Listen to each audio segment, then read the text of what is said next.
तेल किंवा तूप न वापरता व साखरेच्या पाकामध्ये पाण्याचा एक थेंबही न घालता तयार आहे स्वादिष्ट अशी बर्फी। मग बघूया कशी केली ती।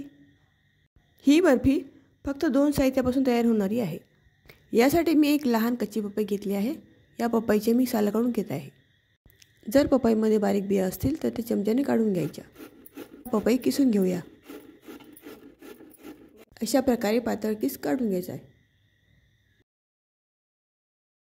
कोणत्याही एक वाटी किंवा मेजरिंग कपने हा किस मोजून घ्यायचा आणि त्याच कपाने आपण साखरसुद्धा मोजणार आहोत।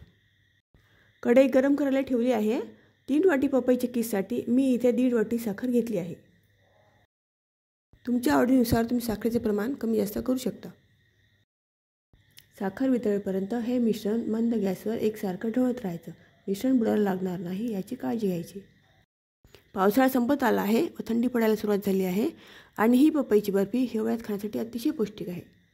तर यावेळेस ही बर्फी नक्की करून बघा आणि कशी झाली ते मला कमेंट्समध्ये आवर्जून कळवा।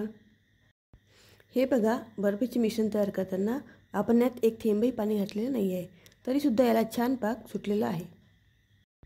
हे पाक घट्ट होईपर्यंत आणि पपई शिजेपर्यंत या मिश्रणाला सतत ढवळत राहायचं आणि बुडायला लागणार नाही याची काळजी घ्यायची। हे बघा, मिश्रण बऱ्यापैकी घट्ट झालेलं आहे। आता पाकाचा थेंब पाण्यात टाकून त्याचा गोळा होतो का हे बघायचं। गोळा तयार होत असेल त्याचा अर्थ पाक तयार झालेला आहे। या स्टेजवर मी जायफळ आणि वेलची पूड घालत आहे। पाक तयार आहे की नाही हे जाणून घेणं यासाठी गरजेचं आहे, कारण जर पाक जास्त शिजला तर बर्फी कडक होणार आणि खायला छान लागणार नाही। आता मी यात ड्रायफ्रूटचे काप घातलेले आहे। ही बर्फी करताना पाणी, तेल व तुपाचा वापर न केल्यामुळे जास्तीत जास्त दिवस टिकून राहते। त्याला वास लागत नाही आणि 6 महिन्यापर्यंत आपण ही स्टोअर करून ठेवू शकतो। एका भांड्याला तेल किंवा तूप लावून हे मिश्रण काढून घ्यायचं आणि थंड करून घ्यायचे। वरून सजावटीसाठी मी ड्रायफ्रूटचे काप घालत आहे। मिश्रण थोडंसं थंड झालं की बर्फीचा आकार द्यायचा, कारण मिश्रण पूर्णपणे थंड झालं की कडक होणार आणि वड्या पाडता येणार नाही। तेल, तूप, पाणी कशाचाही वापर न केल्यामुळे ही बर्फी जास्तीत जास्त दिवस टिकते। आपण लांबच्या प्रवासावर सुद्धा ही बर्फी घेऊन जाऊ शकतो।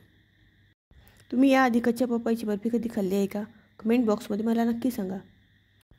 लाईक आणि सबस्क्राईब करायला विसरू नका।